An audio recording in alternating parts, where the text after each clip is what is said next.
you all for coming. My name is Marcelo. I am an engineer at ANZ.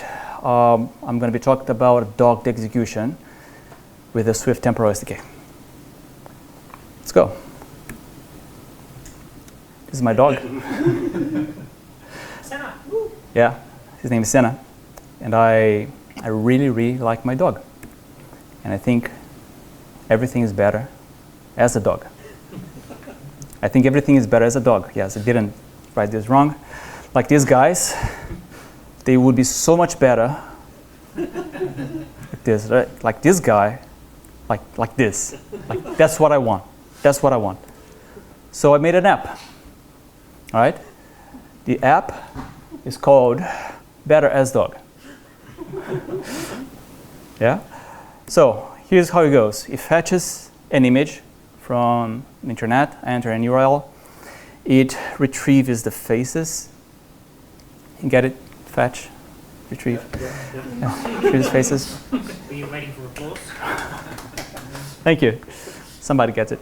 And then it dogs the image, right? But what if the network gets shut off? Yeah. Yeah, what if the face recognition goes on a mud swim, or the whole thing gets buried somewhere? What if? Like then I have to think about more stuff, right? Like my fetch image needs a retry scheme. My retrieve faces. I knew I was gonna say that. All right. I got breathe. My retrieve faces needs a retry scheme. My dog image needs a retry scheme. Everything needs to keep a state. And what happens if a retry scheme ends up downloading two of the same image? What happens on the workflow when it goes forward? Does it send both images in one of them, the first one? So we don't know. So a simple three-state workflow became a pretty average complicated state machine, right? So what we need is durable execution. And guess what? Temporal is a durable execution platform. Its durable execution guarantees that the application will run all the way to completion. Okay, let's talk more about it.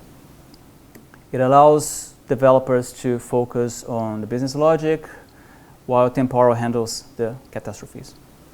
Okay, so Temporal applications are basically workflows. And some examples of workflows are like booking holidays, filling expenses, transferring money, or putting dog on faces. Yeah, workflows are you guys love it. Workflows are deterministic, which means that for the same input, deterministic is key here, because for the same input, we're going to have the same steps all the way to the conclusion. And workflows, they orchestrate activities, which is another concept of Temporal. What are activities? Like fetch an image, that's one we have here, is an activity, make a payment, send an email, book a hotel, book a flight, send an SMS. Those are all things that belong as part as a workflow that workflow orchestrates in order to achieve the completion of the system, right? And activities, this is important as well, activities are, and I'm sure I'm going to pronounce this wrong, idempotent. Yeah? Score. Better than faces. Yeah. Redemption. So being idempotent is, this is key here as well. It means that if you repeat the same task, you're not going to have the output duplicated. It means that if you have a task that says it's a payment and you repeat it, the payment's not going to be made twice. Okay. Now, there are workers in Temporal as well, and workers, they execute the workflows and the activities.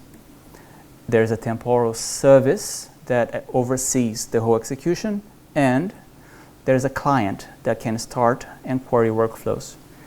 And this is roughly what it looks like, put it all together. We have a client that interfaces with the Temporal service. Temporal services, they have a worker connected to it, and the workers kind of get told, or they poke on the service to be told if there's anything waiting to be executed in the queue. And then from that, they can dispatch workflows or activities coming from that. Okay. There's also Temporal UI. And the Temporal UI is a website that they have available, which is basically a client as well, that you can look around and see how your workflows are doing, what's happening, what repetitions are being done, what dropped, when stuff finished, when stuff stopped, your queues. It's very thorough.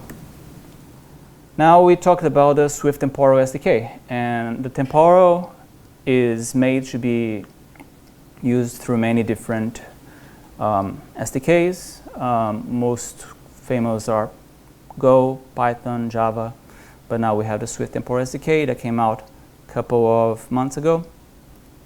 And about the Swift Temporal SDK is that it provides the client and the worker for your application to run from, but deep in the core of it, it uses the Temporal Core SDK, which is built in Rust, and with that, it uses the FFI bridge with the C interlop to interface between the Swift code and the Rust code. And interesting as well, we have the gRPC Swift layer, which means that you can reuse all the configurations for gRPC Swift that you have already to get the Swift Temporal SDK connected to the temporal service. Let's take a look at Better as Dog. And it's a Mac app that I got it running here. Before I do that, I actually have to start my temporal service. Temporal offers, they have a CLI because everything has a CLI these days. And they offer a local version of the server that can run locally for your own development. They have Temporal Cloud, which is a temporal service that you can subscribe to, but is an open source platform that you can deploy in your own infrastructure if you want to. Temporal Serve, this is for me to run locally, and I believe it was SurfDev. There you go. Now we have a little temporal service running in memory in my computer. And here is Better as Dog, which I'm going to run. And now we pray for the demo gods to assist me in this time of need. And there you are. Thank you, but you will clap so much later. So it's a very simple interface. We have an image URL, you input the URL, you press dog it, and then it's going to show the image that has been dogged underneath. Let's take a look at the interface. Let's take a look at the code. We have here a dog service, right? And let me close this. Is it big enough? Yep. Yep. Our dog service, we do a couple of things. We create our worker, and we configure our worker with our activities and our workflow. We have a client.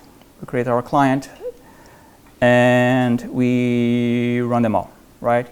Here you're going to see that I'm configuring my workflow with connecting to my local computer using plain text, not cryptography into my own computer. And I'm establishing that there's a task queue called Better as Dog, which is where we're going to be running. Also, we have here in the client, like I said before, our client is responsible for telling our service what wants to be done, and the service will the workers will poke the service to let know what kind of work is being done. So in this case here, our client is going to be starting, when we call this function, our client is going to be starting our dog workflow, sending an URL, and that's going to start all the process. Our workflow is here, and our workflow is very simple. And you can see that we codify this in very procedural Swift code. I have 3 activities. The first one is about fetching the image, which is going to return me an image URL, a dogless image URL. The second one is a retrieve faces. It's going to return me the faces. And to this, I'm going to be sending the dogless image that I received on the first step. The third step is the dog image, which I'm going to be sending in the dogless image URL. The faces is going to be returning the dogged image URL, and it's going to return it. the activity, by the way, that URL is a place in my local file system where I'm saving the files as it goes. It's important that everything in between the steps in Temporal is codable. And because everything goes to Temporal server, there is a limit on the amount of data you can send through. So if I wanted to send the whole data of the images, that could work as long as the images were small enough, but I would be hitting the barrier pretty quickly with images. It is codable and possible though. So my activities, I download my first one is the fetch, which is pretty simple. I just download the image and I save it locally. And here return the URL. It's how you write a function if you write in the workflow directly in your computer without using Temporal. The retrieve faces receives an URL. It uses the Apple Vision framework to look for the faces in the image, and it returns rectangles containing the bounding box of relative to the edges of the image on where they are. Okay. The last one is the dog image function that it receives the image URL and the faces, and then it composes an image by getting my dog face and printing first the base image, the dogless image, and then going through each of the rectangles that got found and putting the proper dog face on it. And then it converts to bitmap and then saves it locally, and that's it. Let's see it working. Did I miss anything? No. So, of course I forgot to open something. Let me open this one and close my other notes before you guys start reading them. Okay, let's get this one. Let's dog it. There you go. Pretty good. Let's try more. More. Thank you. Thank you. More. It's good, isn't it? There you go. Who is the good boy? The Vision framework is amazing. More. There you go. More.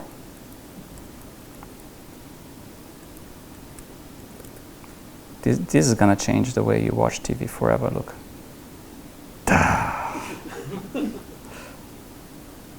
And last one.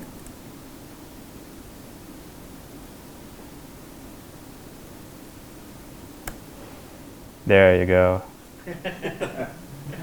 This is fantastic. Anybody want any images to test? Center on center. Anybody else wants? Because it needs an URL. Yeah, it returns one.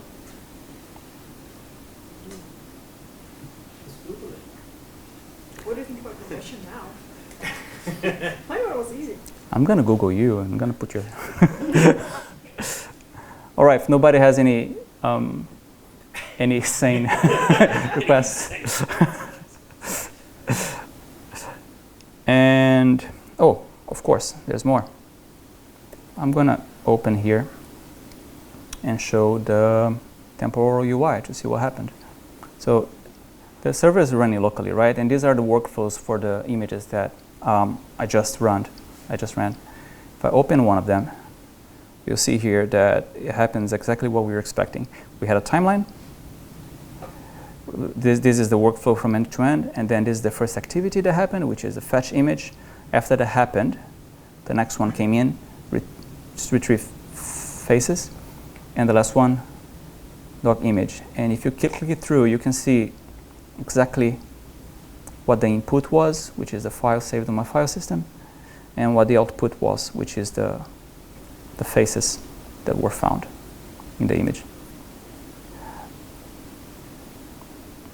One last thing that we can look into, and that will show where the value of Temporal actually is suppose that you were trying to download something and something is not found, or the network goes down, or the warehouse where the server goes catches fire or something happens, right? Let's just create something here. Yep. So this is not loading. Let's see in Temporal what Temporal is doing. See, it's still running. It's trying. But what is it doing? It's trying to fetch the image again. It's getting 4 of 4s.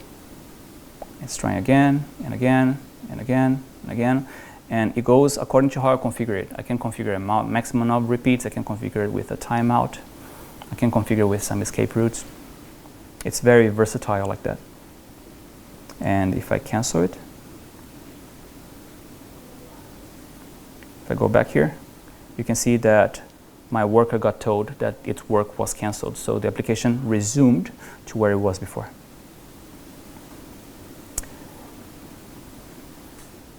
And that was Better as Dog, which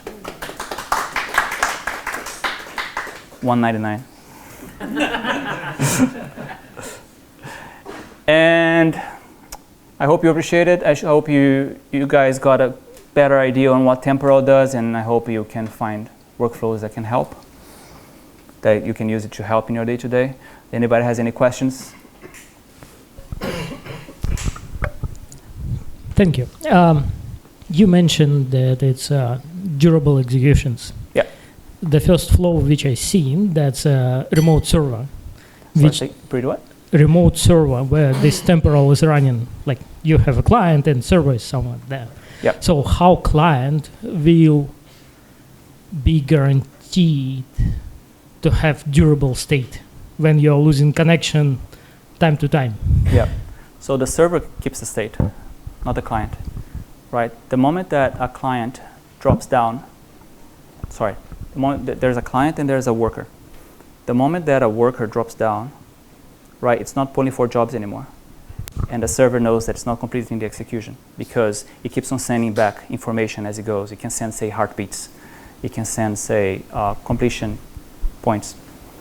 The moment that the worker comes back up, it will ping the server and tell the server, look, I'm back up. Do you have anything to do in this task queue that I can execute? And then the server is going to tell it, yes, do this specific activity with this specific input and this specific output, and give me the output for it when it comes back. So that way, now think about it in a broader context. Like you could have a farm of different workers, right? And a worker executing something drops down, right? So for some reason, the Kubernetes cluster, whatever, dropped. Like there's going to be another worker somewhere in another farm, another AWS entity, whatever, that can follow the same task queue, and it will be able to get that job and execute the job instead of the previous worker. Does that answer the question that you were alluding to? Yeah. So basically, if you fail to send your request, that's done. You don't have You have durability. to somehow get the server to know that something has to be done, but the server keeps the state. After you tell the server that's supposed to be done, it's the server's job. The client can query it. The query can know what state it is in, but it's the responsibility belongs to the server. So server is durable, application is not. Yeah, it's an orchestrator, right? It keeps the state, and it makes sure that everybody that can do the job does it. Yo, good to see it as a worked example. What I'm wondering is, like, for a mobile app, what would be any advantage of having the mobile app act as a worker, as opposed to you send a traditional API request to a server, the server then goes to Temporal, and other servers pick it up? That's a very good question. I'm pushing the bar with Better as Dog. You could possibly get clients, the mobile app to be clients and have workers working on other platforms, and the client can't get the results of the workflows that are executed. Does it make sense? Yeah, But it does. getting the application itself to work as workers themselves, I'm not sure I can think of any use case like that right now. The workflow that can be controlled by the server. So, like, could I potentially say your example required the output of one job to go into the next job, but say that they were, completely isolated. They didn't need the outputs. Like there were 3 disparate tasks. The order, could that be controlled by the server? It's controlled by the worker. Controlled by the worker. Yes. So that would have to be compiled into the client. My thinking is They don't have to be the same code. They can be separate code. My thinking is that my wife uses a system for her. She's a freelance makeup artist, and she has like quite a few workflows for her clients to go through. Yep. And if I was to like build an application, but she wants to like rearrange the workflows all the time, it's like, well, I don't want to be constantly rebuilding the client or the applications every time she rearranges a workflow. But could I build a system like on the web and server side where she rearranges the workflows and all those tasks just trickle down to the client? You can have different triggers for different works, for different activities within the same workflow. So you can have all activities really waiting for some sort of input, and you can start a single activity that would trigger a sequence of other activities as well coming from that activity. Or you can have separate workflows as well, if that makes sense as well. So you can architect in different ways. A comparison that people here might be used to is something like GitHub Actions, where your workflow is defined in YAML. In Temporal, your workflow is defined in code. In this case, Swift code, which means it's Swift code. You can put whatever conditionals in there you want, and in third-party inputs that you want in there, whatever it is, it's just code. And that's what makes it so good. You can change halfway through a workflow, you can redeploy your code, and the code has changed, and the workflow will behave differently. It's built in a way, it's workflow as a code, right? So it's built in a way where the limit is the limit that the language provides you right now. And these days we have Swift concurrency, and it fully digs into Swift concurrency. So if you do like an await state that doesn't stop the execution of the workflow, that means to Temporal that the next steps in the workflow are available as well. So you can start different activities in parallel like that, because Swift allows it to. So I think the answer to your question is that if you can code what your partner wants to do in Swift, you can probably code it in Temporal as well. Kira? I'm kind of building on kind of what Amy was talking about. I think so. What I'm getting here is that if you've got a temporal workflow, now your iPhone clients can participate in that work. Right, so I think what we'd like to see from you is to code up a demo where we have, multiple iPhones doing some work using the very good CPUs that they've got and GPUs and neural engines and all of that, and going up to the server and getting some work done all the way through. Is that very even interesting, possible? Actually. Yeah, there was a project we worked back in the day about figuring out genome structure for cancer research, and that was distributed just like that. I think Temporal could have been used for the kind of project. I think Kira is planning her next Bitcoin operation. Or that, yes. That's the way. Any more questions? Thank you.